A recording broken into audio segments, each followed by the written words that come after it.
Hey guys, welcome back. It's Redox, and in this video, we'll talk about Lieutenant Strongarm's minigun turret. And it constructs a turret on the battlefield that is strong against infantry and aircraft, loses health over time. It is a very cheap ability. It only costs 40 Tiberium crystals to use. It's kind of like Seth's drill pod, where you can place it on the map. But the minigun turret, you can't actually place it anywhere. You can only place it on your side and about 10 to 20% of the battlefield on your opponent's side. So you can't actually build it right onto his base or anywhere close to that vicinity.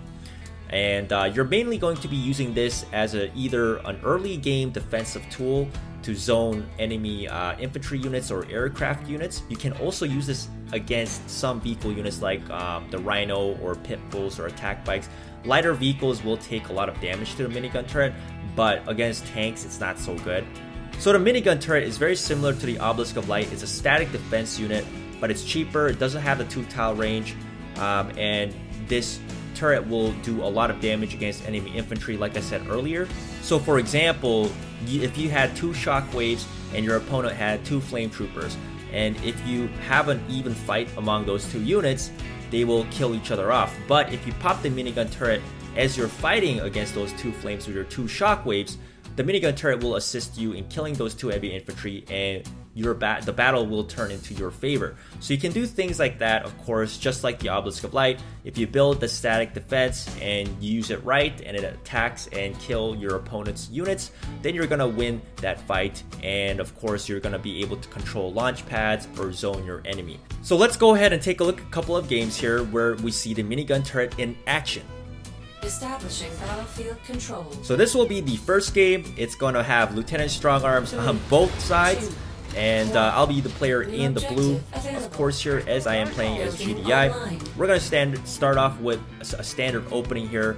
We both go into the War Factory. My army was mainly based as a War Factory opening, so I'm going to start off here with a Rhino, and he's actually going to go for a barrack as well here, which is interesting. Now, I use my Rhino to scout out and see what he's got here.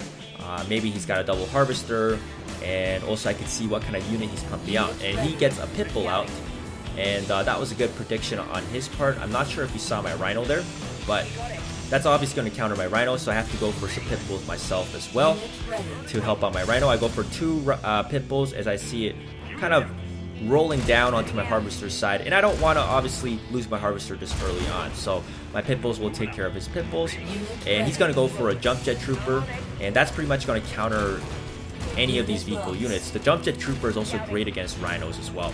They do a lot of damage to vehicles. And right now I'm just trying to protect my harvesters and get up a barrack on my side, as I can build a shockwave trooper so I can deal with that jump jet. And now he's going for my harvester, and I'm going to have to pull my tank back, as my tank will take a lot of damage from the jump jets.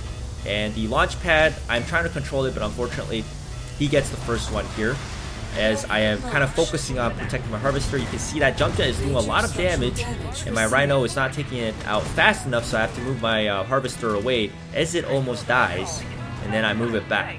And now I try to control the launch pads here again, but I didn't notice he had missile squads, so I lose a tank there.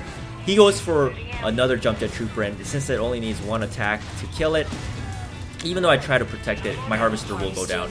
And on his side of the map, you can see he places a minigun turret very nicely, as he knows I was trying to move my tank across behind, and that turret blocked my tank off with his missile turrets and the rock.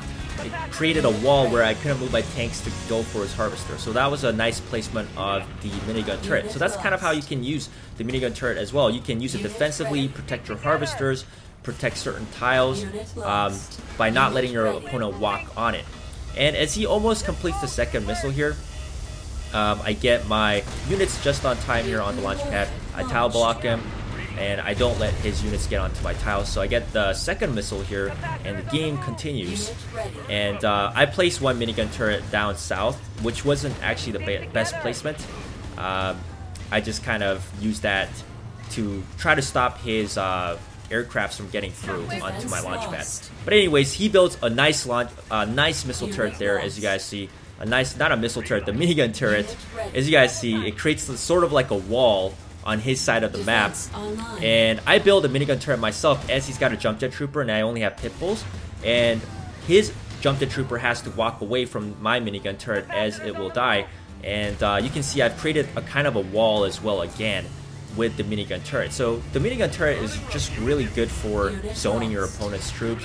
The minigun turret really forces your opponent to walk around it because they will take too much damage if they try to walk on top of it. And as I am securing this third missile here, I block off his jump jet trooper from getting onto my middle launch pad, and I win the game. Establishing battlefield control. This will be the second game, and once again, Lieutenant Strongarms on both sides of the battle. There's a good reason as to why so many GDI players do use Lieutenant Strongarm, because her ability is so cheap, and it's just a very great static defense tool you can use to help you secure launch pads early game and deal with opposing infantry or lighter aircrafts. So anyways, he has an air-based army as I see, so I'm going to start off right into a pit bull, and my pit bull will easily deal with his drones that are trying to take out my harvester on my side of the battlefield. He goes for another drone here, but these drones aren't really going to do much to my pit bulls. And now he goes for a barrack, and most likely he's going to go into a jump jet trooper, which is going to happen because a lot of these air armies, they tend to bring jump jet troopers to counter the ground vehicles, as jump jets are very good against pretty much any type of vehicle unit. So I have to go into a shockwave here, and you can see this is a very good map to build a minigun turret, and that's what he does. Now it forces my shockwave off, because if I fight that minigun turret with my shockwave, I may win, but I don't want to take that much damage. So I pull it off until his minigun turret loses health over time, and it will die eventually. But because the launch pads are like, you know, there's only 2 launch pads, and they're all like in the center, with no other launch pads, this is a great map for building static defense. So as you can see, my minigun turret that I built, I tried to force his jump jet troopers from walking around it, but because jump jets actually can jump, they don't really have too much problems with these minigun turrets. But you can see his minigun turret and my minigun turret are doing a lot of damage to each of our units here, because this is a great map to build that static defense, just because the launch pads are in the center of the map. And if you build the missile turrets, the minigun turrets, really anywhere close to missile silo, you're going to have a great time zoning your enemy infantry and aircraft units. And that's mainly what we're seeing from each other's side. I'm building lighter vehicle units, which aren't a huge pit bulls, are not a huge problem to the minigun turrets. It's mostly tanks. But you can see he builds another minigun turret on his side to force my shockwave away. But because it's a static defense, I'm able to dodge that, and I harass his harvester again. And I build a minigun turret on my side as I see his jump jets trying to go for my pit bulls and my harvester here, and I surround it with my shockwaves as well. So we're building a ton of minigun turrets in this game, just because this map is just very good for that static defense because of how the launch pads are positioned and how the crystals are positioned as well. And he goes for another minigun turret, and it does some damage to my pit bull over time, as you guys see. And as the second missile here is almost completing, I do want to try to stop them from getting this launch pad here. I have to move my units away from that missile turret, and I build my own minigun turret here, and that's going to do some damage on his jump jets. And basically any of his units that walk around my minigun turret is going to take a lot of damage. And I create this wall with my shockwave, as you guys see.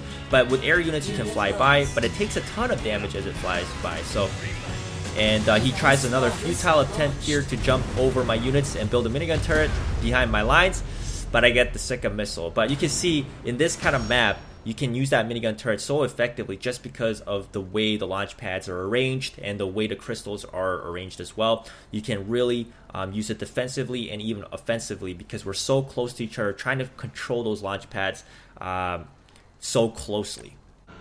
Now in this clip, you're going to see my opponent trying to go onto that launch pad onto the middle with his confessors, but I build a minigun turret just in time that forces his confessors to walk around, and with my Predator tank blocking off the attack bike from going onto that launch pad, I secure this missile and I win the game. So I just wanted to show you guys this last clip to show you, if you pop that minigun turret just in time as your opponent tries to move his units onto it, you will actually force that unit to walk around and they will not be able to get onto that launch pad. And those last minute launch pad secures can definitely win you the game, like in this case.